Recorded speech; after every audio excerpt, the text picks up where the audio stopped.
Christianity really isn't peaches and cream.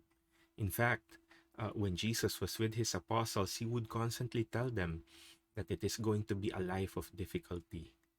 And in our first reading, St. Paul tells us, we are afflicted in every way, but not constrained, perplexed, but not driven to despair, persecuted, but not abandoned, struck down, but not destroyed. Afflicted, perplexed, persecuted, struck down. Those aren't very inspiring words to give your life to Jesus, and yet they did.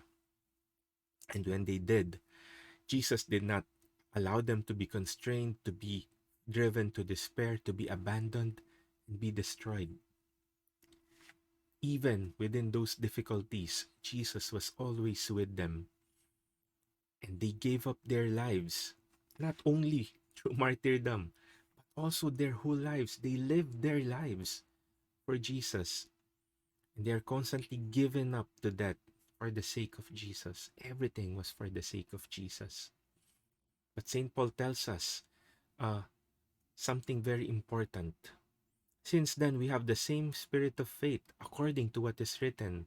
I believed, therefore I spoke.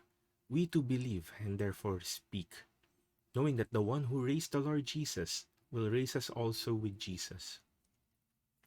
The reason that they speak, even though they knew that they will be persecuted, of course, God assures them that He will be with them. But it's still a lot of difficulty to bear all of those pain. And sometimes when you think about the future, you tend to ignore it when you are in the middle of suffering. So what kept them there? Because they believed and they knew that they had to speak. What do I mean? The apostles, they all fell in love with Jesus, and they all believed in what he stood for. And they could not stand being quiet about it because they wanted everyone, in the same way that Jesus wanted everyone and continues to want it now, to be one with him. The apostles also believed it. They believed, therefore they spoke. Doesn't matter if they were constrained, perplexed, persecuted, or struck down. They believed, and so they spoke. Do you believe? Have you spoken? Have you acted? Have you been a witness to Jesus Christ? When they look at you, when they see you, when they hear you, is it Jesus that they see? Is it Jesus that they recognize? If not, maybe you do not believe.